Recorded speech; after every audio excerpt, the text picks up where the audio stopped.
this video. In Walter's world, is indie horror a genre in decline? This is going to be a little bit of a side, especially for those of you on the YouTube that only hear me do Dead by Daylight stuff. But if you're on the Twitch side of things, we play a lot of indie horror games on the channel. We have a Wednesday evening completely devoted to small indie horror games, and often we play a lot of indie horror games on the Saturdays, which are full-length horror games. Some of them are made by AAA companies, some are not.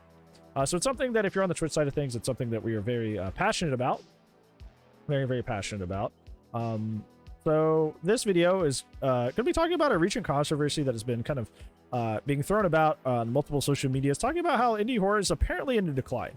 Because, you know, obviously, compared to like the big heyday of like PewDiePie and Markiplier, where indie horror was like, you know, literally like the face of YouTube almost for a while, because those content creators were so prevalent and popular. And that was their bread and butter, was playing indie horror games. Comparatively to now, it seems like things have fallen so far. But I would be one to argue that despite like we don't have like screaming YouTubers like PewDiePie and Markiplier and Jacksepticeye playing indie horror games all the time, and they're still like the biggest titans on the in terms of that kind of content on their channels, I still believe that indie horror is in a very, very good spot. We obviously in the past, like, you know, half a decade or so, saw the rise of Puppet Combo, which is still putting out really, really great games, both publishing and creating them themselves. We just played Rewind or Die, which was an excellent, very, very excellent indie horror game that we loved a lot. So I don't think the genre is in decline. I just think that it had such an incredibly high and dramatic peak that in comparison, it feels like it's on a decline, when realistically it's like, it's not like dying or anything. So yeah. Huge fan of indie horror games for the past 9 years. My love for this genre really blossomed when Five Nights at Freddy's released in 2014. I was 10 years old. Oh, and FNAF. Yeah, FNAF was like really what really put... like, Markiplier was already extremely popular before FNAF, but like FNAF and Markiplier together really did just like catapult indie horror games into the stratosphere. Like, it really did. Indie horror over the years, seeing games released like Tattletale, Emily Wants to Play, and Baldi's Basics. Oh, I More hated recently, Baldi. a Baldi was paid. Quality is to be observed with releases like Poppy Playtime and Garden of Banban. Yeah, screw these guys. Screw those indie horror games for profit. I think that's the one thing I have seen that I will agree with, is I do agree that the indie horror genre is really now very, very much geared towards, at least the big ones like Poppy's Playtime, like you mentioned, very much geared towards profit first, game later, which obviously you've seen with Bendy and the Ink Machine as well, at least after the first couple chapters, and Bendy the Dark Revival. Garna Bonbon obviously had merch as well in the store page, like upon release. Like, games, like a lot of these are like capitalizing, because a lot of these games are very cutesy, so they're like, you know, geared towards children, so they're trying to like prey on, you know, parents' wallets. So it's game first, or it's the opposite. It's merch first, game later. So you're seeing a lot of games do that, and it's suffering in quality. The second chapter of Poppy Playtimes, when I played it, like the game like crashed like 6 times and had a game-breaking bug like 2 or 3 times, like in the ending sequence of that chapter, and it was just like, it was just disgusting. It was just like really poor quality. And, you know, when they got into the NFTs and the egregious merch sales, like, it kind of really, really made me mad that, you know, the chapter felt unfinished and had still needed severe play testing, just based on my experience with it. And they had this whole, like, the merch empire was already in full force, despite the chapter not seeming to be in a stable state, which is just like putting the cart before the horse. You know, it's just stupid. Just really stupid. Before I discuss my distaste with these newer releases, let's have a little history lesson. It's true that horror in video games has been around for nearly as long as video games as a whole, but I'd like to shift your focus to, in my opinion, the game that started it all. 11 years ago, Slender the 8 Pages released. This is a big game. Do you guys remember my 14-hour stream where I tried to beat Slender and I still didn't do it? Only the real ones remember. There was a stream I did like 2 years ago where I was trying to beat Slender, because if you don't know how Slender works, it's RNG, essentially. Like, there are things to do to try and, like, you know, like play better, but at the end of the day, there are optimal routes based on how the pages spawn and where they spawn, and that's all RNG. And I never got good RNG the whole night for 14 hours. It was terrible. It was terrible. We suffered. We suffered, but it was funny, but we suffered. Especially for YouTubers, despite it only being made by one guy. It was the first game to be derived from a creepypasta, and that in itself created its Woke own up and I was still genre. playing it, literally. It's Slender Shine because was there so wasn't much terrible. like it at the time.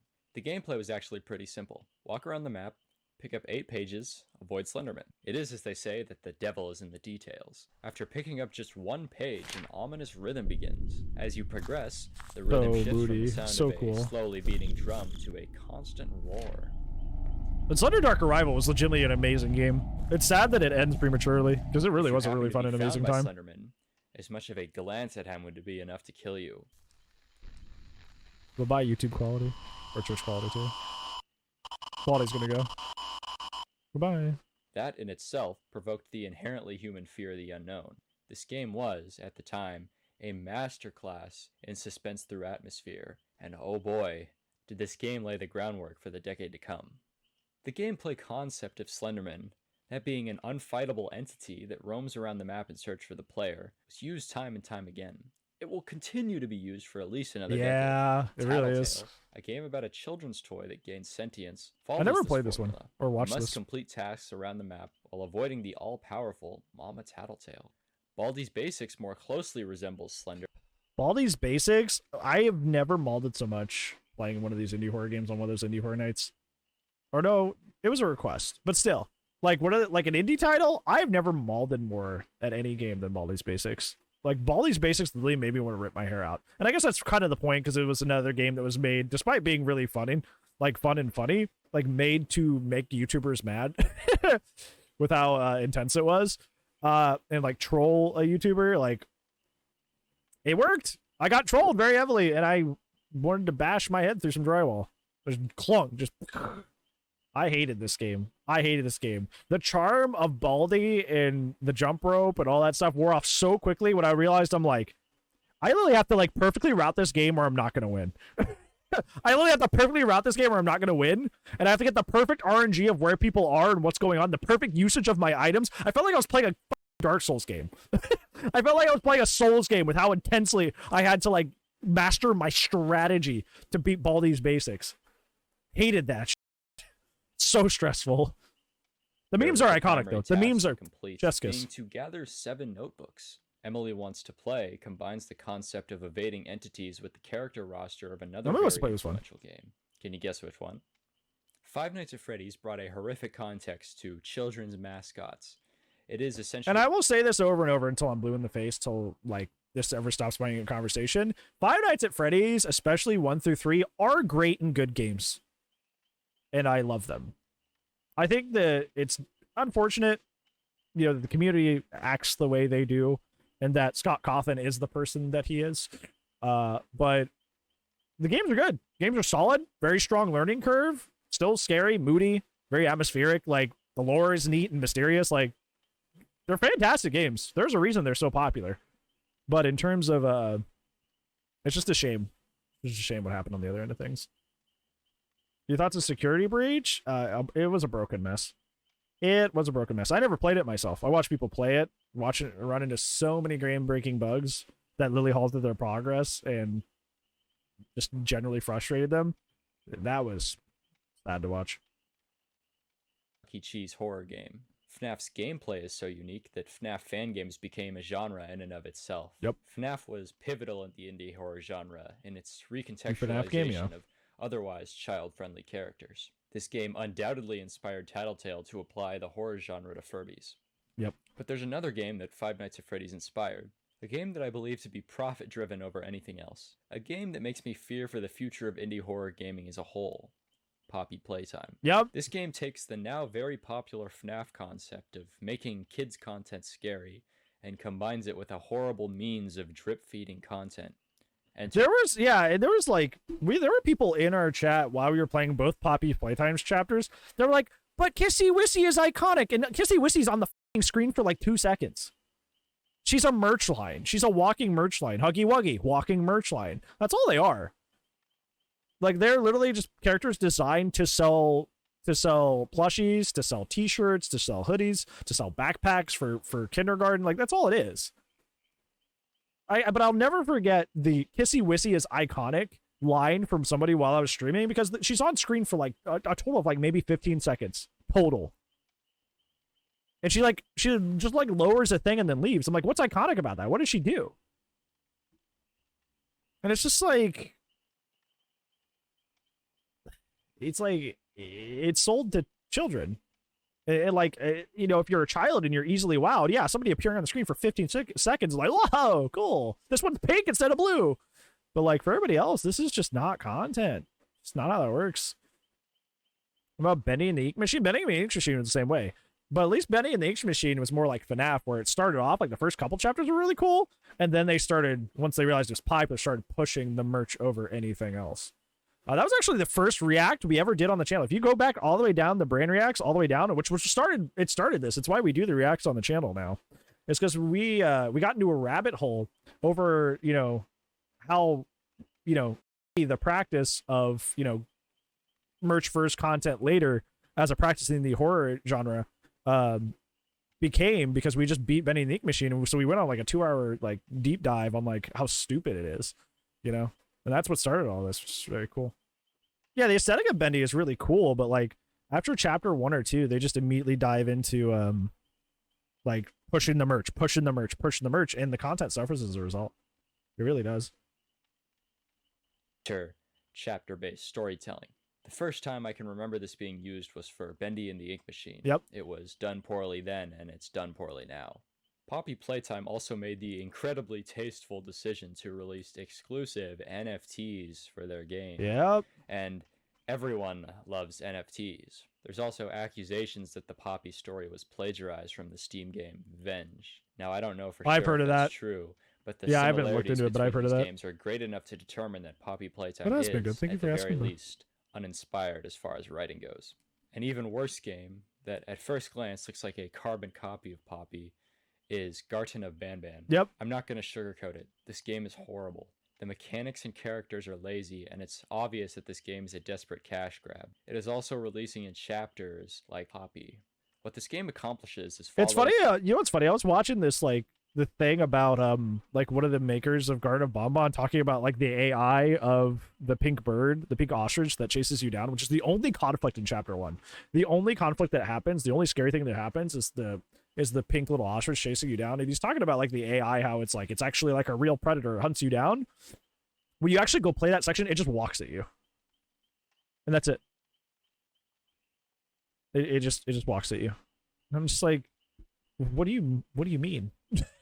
Like it literally just does the bare basics that an AI can do. And you're like, wow, it's like a real predator. It's like, what do you mean? it just beelined at me like everything else ever has in the history of gaming. What do you mean by that? Like, huh? The successful horror game formula, that being a vibrant cast of characters, a horror context to kids content, and very often provides boss-like entities to evade. The problem is this is incredibly fatiguing. Garten of Banban isn't, by any stretch of the imagination, an original game, and neither is Poppy Playtime. I argue that games like these, that pride themselves on being so original, when in reality they are formulaic beyond belief, are a problem. They're a problem because they take the spotlight over... They saw FNAF's success of trying to cash in on parents' wallets, because it's not the kids. It's get the kids interested, so they ask for everything for their birthdays and Christmas and for back to school stuff, so you can make tons and tons of money off of parents' wallets. They don't care if the game's good. It's those same people that like make those like Spider-Man and Elsa like animations and monetize them. It's like that sort of stuff, you know? Or fantastic games that have passion poured into them. Games like they know it's not quality, but they don't care. Which I played 2 years ago. I do like that game. Only lasts 2 minutes or so. It was a game that I still remember to this day. Yeah, it's a good game. And it was creative, and it wasn't made for money. Let me pose a more philosophical question. Can real art be produced if the intention was to profit from it? I want to believe that art and profit aren't mutually exclusive. Many art pieces certainly are driven by creativity, though. Let's take the new FNAF game as an example. Five Nights at Freddy's Security Breach completes the transformation from FNAF being an indie game to a AAA title. This game disrespects so much of FNAF's legacy that, personally, I elect to retcon it. It changes the character Springtrap from being a monstrous serial killer who miraculously survived a fire to a Scooby-Doo villain who makes return surprise appearances at the end of the game for no reason. This game was not made for the fans. This game was not made to be scary. It's the cameo. This game wasn't even supposed to be released in the state it was in. Steel Wool knowingly released this game in an incomplete state. Which it should never have happened. Do such a thing? Well, the game had to be released in time for Christmas, for so money. It could sell a lot. As a fan, I feel disrespected by this decision. FNAF used to be a game where Scott Cawthon would release these titles when he was finished developing the game, often confusing the community. But it showed that Scott didn't care about industry standards. Scott Cawthon... You know what's an amazing indie horror franchise? I'm on observation duty. I love those games so much. It's like Spot the Difference, but horror edition. And you can play it with your friends.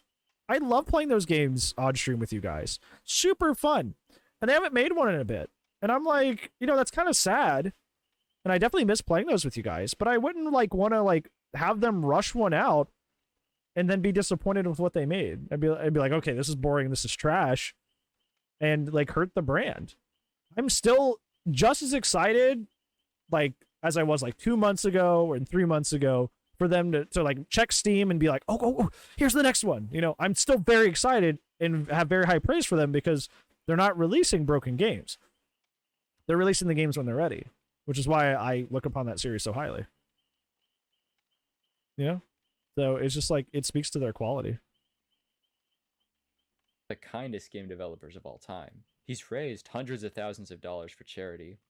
Hey, he might not be here. He might be doing something, and he might, like, he's a busy guy, you know. He's a busy guy.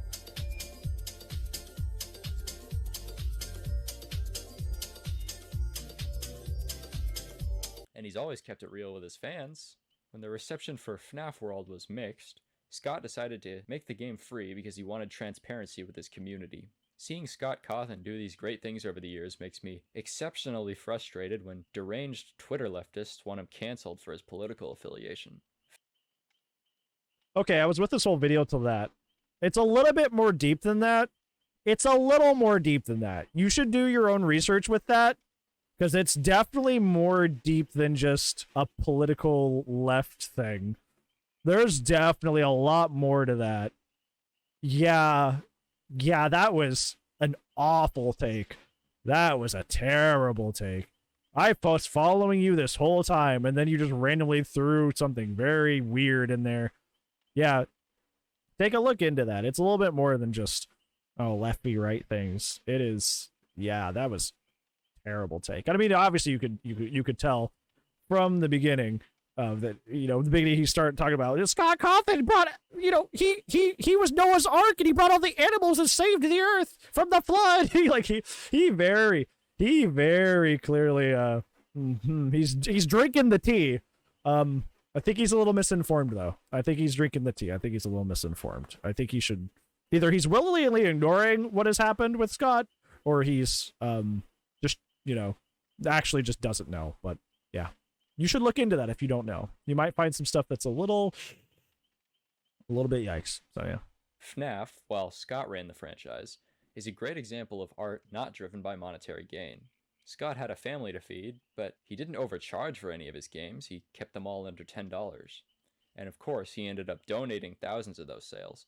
I know that we can't expect a Scott Cawthon out of every indie game developer. There will always be people that are just in it for the money. I'm holding out hope that game developers will look past financial incentives to go in crazy new directions and redefine what we know to be concrete, just like Slender, just like FNAF. I really don't want this genre to be saturated beyond belief. I want people to be able to take pride in this community. I want to see more Spooky's Jump Scare Mansions, more Ao-Onis, more SCP containment breaches. Spooky's Jump Scare Mansion was amazing. I love that game. The game was funny and cute. Perhaps I'm a boomer. Perhaps I crave. I can tell you're a boomer based by that. Yeah, the stupid left keeps canceling them on Twitter. You sound like a politician. you sound like my church pastor. What do you mean? What do you mean? Those stupid leftists trying to cancel them on Twitter. Yeah, you do sound like a boomer, buddy. Too much. Maybe those days are just past us and I need to cope with it. Yes, people often change. Yeah, I you know, my grandpa type beat. That's what that sounds like when you say that. Yeah, you sound like my papa. Okay, papa, get to bed. Oh, okay, papa, off to bed with you now. Those darn Twitter leftists. Okay, go to bed. Go to bed, buddy. Somebody spent a little bit too much time on the Bird app and they're a little mad. Go to bed, everybody.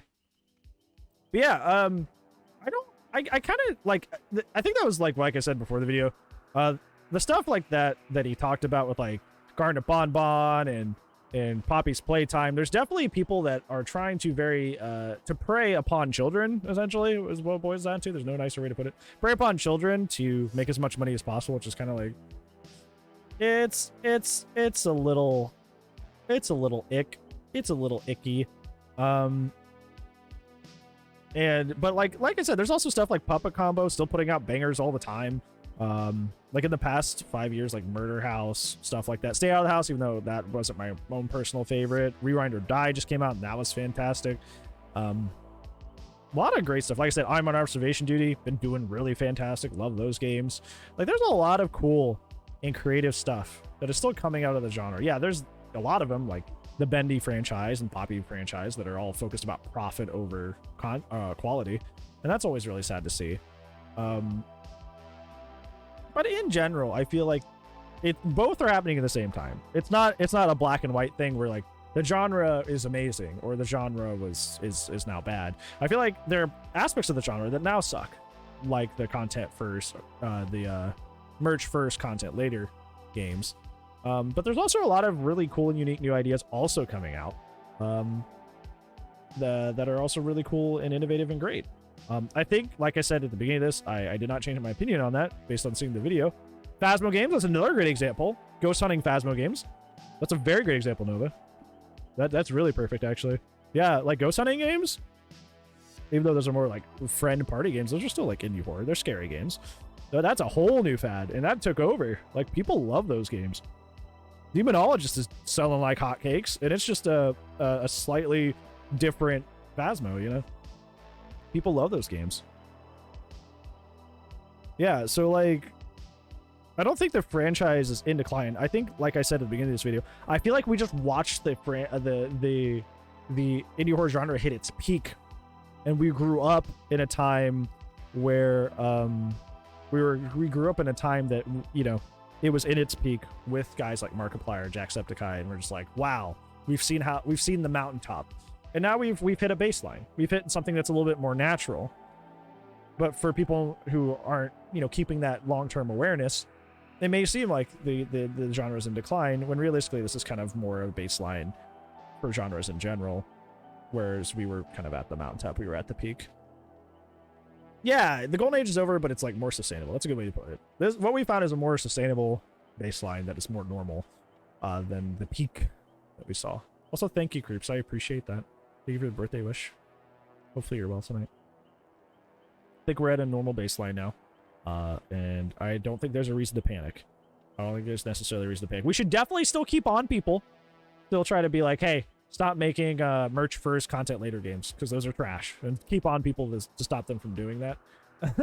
Definitely stop that soulless garbage, but other than that, like, I think we're at a normal baseline. And we should just encourage people like Puppet Combo that do like really good stuff and really support them as much as we can. So, yeah.